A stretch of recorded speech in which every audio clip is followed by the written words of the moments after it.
નમસ્કાર, હું Dipal.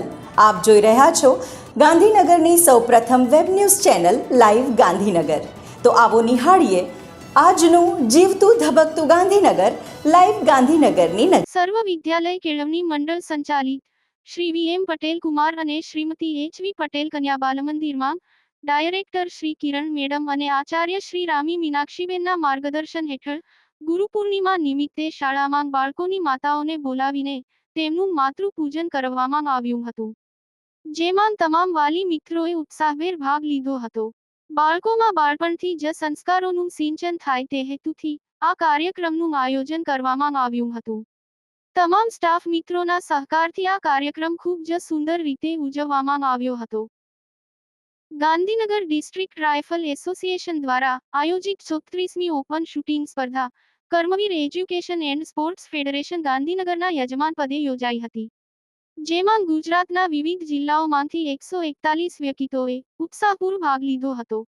Gandhinagar district rifle association medal વિતરણ સમારોહ તારીખ 6 જુલાઈ 2025ના રોજ યોજાયો, જેમાં ગુજરાતનો વિવિધ જિલ્લાઓમાંથી મેડલ પ્રાપ્ત કરનાર સ્પર્ધકો ઉપસ્થિત રહી સન્માન અને મેડલ સ્વીકાર્યા હતા.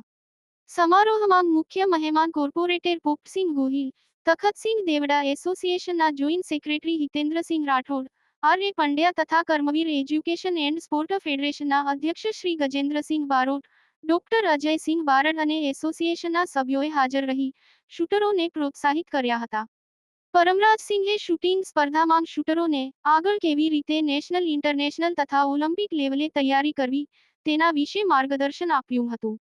આ સ્પર્ધામાં જ્યુરી અધિકારી તરીકે પરમરાજસિંહ રાણા, રેન્જ ઓફિસર તરીકે વિમલ પ્રજાપતિએ સમગ્ર કાર્યક્રમને સફળ બનાવવા સેવા આપી હતી.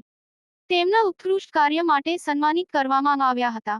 કર્મવીર શૂટિંગ એકેડેમી દ્વારા સ્પર્ધકોને સુંદર વ્યવસ્થા પૂરી પાડવામાં આવી હતી. શ્રી સરસ્વતી વિદ્યાલય એસ.એસ.વી. કેમ્પસ ખાતે ગુરુ પૂર્ણિમાનું પાવન પર્વ હર્ષ અને ઉત્સાહપૂર્વક ઉજવવામાં આવ્યું. આ પ્રસંગે વિદ્યાર્થીઓએ ગુરુના મહિમાને સમર્પિત રસપ્રદ નાટક, સંવેદનાશીલ ગુરુ વંદના અને ભાવસભર નૃત્યની સુંદર રજૂઆત કરી. વિદ્યાર્થીઓએ ગુરુના માર્ગદર્શન પ્રત્યે આદર અને કૃતજ્ઞતાનો ભાવ વ્યક્ત કરતા વિવિધ સાંસ્કૃતિક કાર્યક્રમો દ્વારા ગુરુ પૂર્ણિમાનું મહત્વ ઉજાગર કર્યું. આ અવસરે શાળાના મુખ્યાધ્યાપક શ્રીમતી નીરજ કૌશેશે વિદ્યાર્થીઓને આશીર્વચન આપતા ગુરુના જીવનમાં સ્થાન અને મહત્વ વિશે માર્ગદર્શન આપ્યું.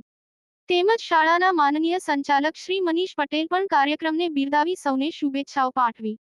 આવા કાર્યક્રમો દ્વારા વિદ્યાર્થીઓમાં સંસ્કાર, ભાવનાત્મકતા અને ગુરુભક્તિ વધુ મજબૂત બને છે. ગાંધીનગર સેક્ટર 5 સિનિયર સિટીઝન સેવા ચેરિટેબલ ટ્રસ્ટ દ્વારા સેક્ટર 5ની નાની બાલિકાઓને ગૌરીવ્રત નિમિત્તે ગોરો જવારા પૂજન સેક્ટર 5 સિનિયર સિટીઝન હોલ ખાતે યોજવામાં આવ્યો હતો. સદ્રહ કાર્યક્રમમાં સેક્ટર 5ની એબીસી વિભાગની 90 બાળાઓએ ગૌરી પૂજનમાં ભાગ લીધો હતો.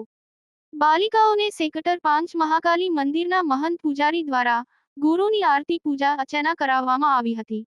સદ્રહ કાર્યક્રમમાં નાની ગૌરી વ્રત કરેલ બાલિકાઓને પરમ પૂજ્ય આદરણીય શ્રી મધુસૂદ દાસજી મહંત રામજી મંદિર વાવોલ દ્વારા કાર્યક્રમમાં નાની બાલિકાઓને આશીર્વાદ આપવા પધારેલ હતા.